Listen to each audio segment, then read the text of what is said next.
कार्यक्रम के प्रायोजक हैं श्री मदन भाई रेखाबेन हुमड़, रूपेन प्राची हुमड़, अनगवीर आर्शवीर हुमड़, रिक्ता विशाल सेठी, आरिका अर्जुन सेठी। उपस्थित भव्य आत्मा आचार्य कुंद कुंद स्वामी रेणसार जी की 25वीं गाथा में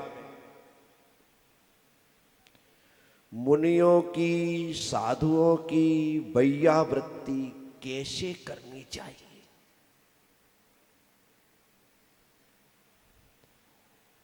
इसका बोध देते हैं, इसकी शिक्षा देते हैं। लोग समझते हैं। रात्रिकालीन सत्र में महाराज श्री माता जी के पास जाकर के पैरों को, हाथों को दबाना, तेल आदि से मालिश कर देना, यह वैयावृत्ति है। और वैयावृत्ति पैरों को दबाने से ही होती। जिसे ऐसी गलतफहमी हो, उसे अपनी गलतफहमी छोड़ देनी चाहिए। आचार्य भगवान कुंद कुंद स्वामी कह रहे हैं, अणयाराणम बेज्जा बच्चम कुज्जा जहेय जानिच्चा गब्बमेव मादा विदुच्च नित्यम तहा निरालसया। जहेव जैसे मादा पितुच्च माता और पिता, गब्बमेव गर्भ स्थित शिशु का सावधानी पूर्वक पालन करते हैं, तहा उसी प्रकार अणयाराणाम मुनियों की जानिच्चा प्रकृति आदि जानकर नित्यम सदा नित्य निरालस्या आलस रहित होकर बेज्जा बच्चम वैयावृत्ति कुज्जा करनी चाहिए। एक स्त्री ने गर्भ धारण किया,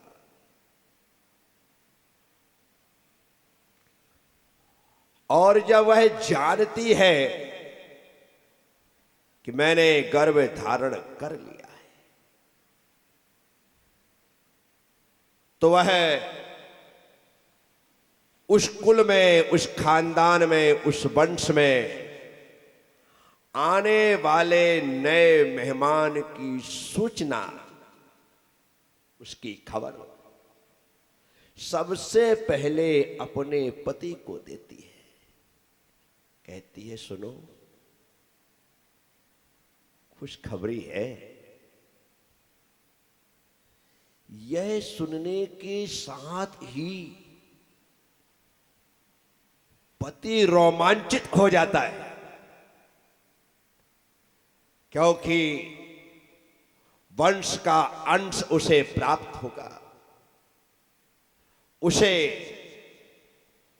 पुरुष से पति और पति से पिता बनने का अवसर मिलेगा। इसी कारण से उसका रोम रोम पुलकित है, रोमांचित है। तूने आज बहुत ही अच्छी खबर दी है। सच में इससे बढ़कर के दूसरी कोई खुशखबरी नहीं हो सकती। फिर वे धीरे से एक दिन अपनी मां को यह खबर देते हैं, मां, खुशखबरी है। फिर तो क्या था, सासू मां भी रोमांचित हो जाती है। क्यों? क्योंकि वह भी तो दादी बनने वाली है। फिर सासू मां इस खबर को अपने पति को देती है। यही क्रम चलता है, और वह खबर 1 से 2, 2 से 4, फिर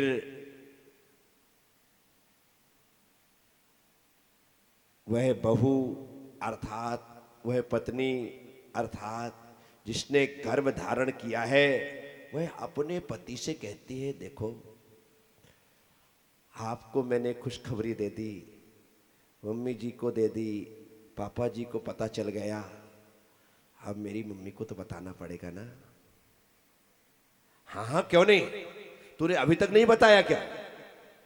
आपसे पूछे बिना मैं यह बात कैसे बताती? अच्छा ठीक है, आज हम एक साथ मम्मी जी को फोन करेंगे और उन्हें बताएंगे। और एक साथ फोन लगा करके पहले तो बेटी कहती, मम्मी, जैसे ही मम्मी को यह बात बताती है, मां खुश होकर कहती, बेटा चिंता मत करना, मैं पूरी तरह से तुझे संभाल लूंगी और वहां पर कोई कष्ट हो तो मेरे पास आ जाना, यहाँ आराम से आराम करना, मैं तेरी पूरी देख रेख और सेवा शुश्रूषा करूंगी। ये मां इस प्रकार से कहती है। और बेटी के लिए सबसे बड़ा सहारा सासू मां नहीं, अपनी मां ही होती है, ये मानना पड़ेगा। इसीलिए प्रयास रहता है पहली डिलीवरी पीहर में ही हो। कहाँ हो? वहां पर। हाँ, शहर और गांव का अंतर पड़ जाए आज की तारीख में तो बात अलग है कि भाई शहर में सुविधाएं ज़्यादा है, यहाँ पर मैडम बराबर तरीके से देखती रहेगी, जब भी जो जरूरत पड़ेगी, इसलिए डिलीवरी गांव में ना करवा करके शहर के बड़े हॉस्पिटल में अच्छे डॉक्टरों की देखरेख में करवाएं। अन्यथा मां अपनी बेटी को पानी का गिलास भी नहीं उठाने देती। आप तो उस समय की बात कर रहे हैं जब वो गर्भवती है। 4 दिन के लिए बेटी राखी पर पीहर आती है ना, उसके पेट का पानी भी नहीं हिलता, कुछ नहीं करने देती मां। बस तू तो यहां पर आराम कर, ये खा ले, वो खा ले, ये पी ले, वो पी ले, ये ले ले, वो ले ले।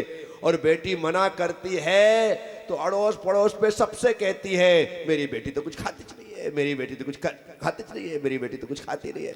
जबकि सुबह से देर रात तक मुंह बंद होते ही नहीं है, फिर भी कहती मेरी बेटी तो कुछ। बोलो ना हाँ। कोई काम नहीं करने देती। यतीश, तुम्हारे तो 2 बेटे हैं, तुमको इसका अनुभव नहीं है। जिसकी बेटियां होती है ना, उसे इसका अनुभव होता है। वो बेटी से कुछ भी काम नहीं करवाती है। पीहर जितने भी दिन रहती है, एकदम टेंशन फ्री होकर के बेटी वहां पर रहती है और उसे पता है कि माँ मुझे कुछ भी नहीं करने देगी। और पहली बात तो ये कुछ करने नहीं देती। दूसरी बात, जितनी भी बेटी की पसंद की चीजें होती है, 4 दिन में विशेष रूप से उन चीजों को बनाया जाता है। मेरी बेटी को ये बहुत पसंद था, मेरी बेटी को ये बहुत पसंद था, ये ले बेटा, उसे बना के खिलाते। बोलो हाँ, बोलते रहा करो। मेरी हाँ में हाँ मिलाना बहुत जरूरी, क्योंकि मैंने सासू बन करके, बहू बन करके, या माँ बन करके, या बेटी बन करके ये ज्ञान प्राप्त नहीं किया। मेरे पास आने वाली बहू बेटियों को देख करके मैंने ये ज्ञान प्राप्त किया है। क्या? उन्हें देख करके, उनसे जान करके मैंने यह ज्ञान प्राप्त किया है। तो वो पूरी तरह से पीहर में यदि डिलीवरी के टाइम पर आ जाए तो पूरा आराम मिलता है। खाने पीने का पूरा ख्याल रखा जाता है, इसे कब क्या देना है, किस प्रकार से देना है, पूरा ख्याल। इसी कारण से ऐसा होता है। आचार्य कुंद कुंद भगवान कह रहे हैं, जब कोई स्त्री गर्भ धारण करती है तो वह कहती है खुशखबरी है। बस समाज के अध्यक्ष को, समाज के अध्यक्ष को जब नगर में किसी साधु संत के, साचार्य संघ के, मुनि संघ के, आर्यिका संघ के आने की खबर मिले तो वह समाज के अध्यक्ष को सबसे पहले अपने मंत्री को फोन लगा करके कहना चाहिए कि खुशखबरी है। क्या कहना चाहिए? खुशखबरी है कि हमारा कोटा शहर इस बार साधुओं को रखने वाला है, उनका चातुर्मास करवाने वाला है।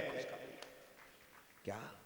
फिर अध्यक्ष मंत्री मिलकर के पूरी कार्यकारिणी को बताएं, पूरी कार्यकारिणी मिलकर के फिर पूरी समाज को बताएं, पूरी समाज मिलकर के यह खबर जन जन तक पहुंचाए कि खुशखबरी है। क्या है? खुशखबरी है। और इस बार तो कोटा के गर्भ में ट्विंस आए हैं। क्या आए हैं? और ट्विंस हो जाए और उसमें एक लड़का एक लड़की हो तो फुल फैमिली पहली बार में। समझ गए ना आप? तुमने, कोटा ने एक लड़का और एक लड़की गर्भ में धारण कर रखी है और वह तुम्हारी फैमिली को पूर्ण फैमिली बनाने वाली है। साथी, आचार्य महाराज कुंद स्वामी कह रहे हैं,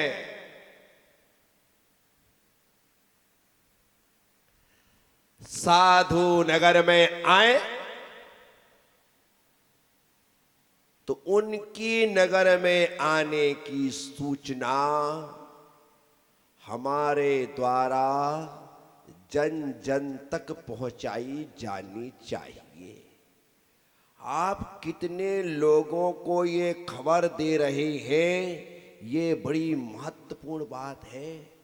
जितने लोगों को आप खबर देंगे और वे लोग यदि तुम्हारे द्वारा दी गई खबर की वजह से दर्शन करने जाते हैं तो आपको उनके दर्शन करने से संचित पुण्य का 10% घर बैठे मिल जाएगा। अपने आप मिल गया। तुम्हें जाना पड़ा ना, ले जाना पड़ा ना, आशीर्वाद दिलवाना पड़ा। सिर्फ आपने खबर दी थी कि भाई नगर में महाराज जी आए हैं और उनका प्रवास इस समय महावीर नगर प्रथम के लाल सफेद मंदिर के बीच में है। आपको दर्शन के लिए जाना चाहिए, आना चाहिए। आपने अपना काम कर दिया, बस। वो आए ना आए, आपने अपना काम। परंतु यदि वह आएगा तो आपके पास 10% पुण्य अपने आप आ जाएगा। क्या जाएगा? अपने आप पहुंचेगा। जैसे लोग गाड़ियों में आजकल फास्टैग लगवा लेते हैं, ना। वो लगाना जरूरी है कि नहीं लगवाओ तो फोकट में डबल पैसा दो, तो लोगों ने फास्टैग लगवा लिया। गाड़ी में लगा हुआ है, जैसे ही गाड़ी आपके टोल के पास पहुंचती है कैमरे में आता है, स्कैन होता है और पैसा कट जाता है, आगे बढ़ जाते हो। बस जैसे ही कोई व्यक्ति इस टोल के पास में आएगा, ढोक लगाएगा, उससे फास्टैग के माध्यम से 10% कटेगा और आपके पास पहुंच जाएगा। भाई मैं तो देखता हूं और उदाहरण बना लेता हूं। क्या आपके पास कट करके पहुंच गया? साथियों, इसीलिए नगर में साधुओं की आने की सूचना सब तक पहुंचा। बहुत से लोग तो ऐसे होते हैं जो कहते हैं हमें तो पता ही नहीं है। क्या बोलते हैं आप? देखना, बहुत से लोग ऐसे होंगे हमें तो पता ही नहीं है। इतना बड़ा कार्यक्रम था क्या? मुझे तो पता ही नहीं था। ऐसा आपने अनेकों लोगों से अनेकों बार सुना होगा। आप मंदिरों में पोस्टर लगवा रहे हैं, सोशल मीडिया के माध्यम से व्हाट्सएप कर रहे हैं, फेसबुक में लगा रहे हैं, इंस्टाग्राम में डाल रहे हैं, जो जैसा हो सकता है वैसा कर रहे हैं। फिर भी लोग कहते हैं मुझे तो पता ही नहीं है। ऐसे लोगों को आपके द्वारा पता चलना चाहिए। आपके द्वारा पता चलना चाहिए। साथियों, तो ये खबर जन जन तक पहुंच गई कि महाराज जी आए। जो धर्मात्मा किस्म के लोग होंगे या जो धर्मात्मा होंगे या जो मुनि भक्त होंगे या जिन्हें गुरुओं की सेवा शुश्रूषा करना अच्छा लगता है वे होंगे, वो यह सूचना, यह खबर मिलते ही सबसे पहले तैयार। वो पूछते हैं महाराज श्री कहां से आ रहे? आप कहोगे झालावाड़ से। अभी कहां पहुंच गए? कल सुबह का आहार जगपुरा में है। अच्छा, तो ठीक है, मैं कल सुबह जगपुरा पहुंचने की पूरी कोशिश करूंगा, और यदि सुबह नहीं पहुंचा तो दोपहर में बिहार तो 100% जगपुरा से महावीर नगर फर्स्ट तक तो मैं करवा करके लाऊंगा। क्या ये श्रावक का कर्तव्य है? पैर दबाने का नाम वैयावृत्ति नहीं है। साधुओं का निष्कंटक विहार करवाना भी वैयावृत्ति है। उन्हें नगर में लाना, नगर से जा रहे हैं तो अगले गांव तक, अगले नगर तक छोड़ने जाना, यह भी वैयावृत्ति है। इस कार्यक्रम के प्रायोजक हैं श्री मदन भाई रेखाबेन हुमड़, रूपेन प्राची हुमड़, अनगवीर आर्शवीर हुमड़, रिक्ता विशाल सेठी, आरिका अर्जुन सेठी।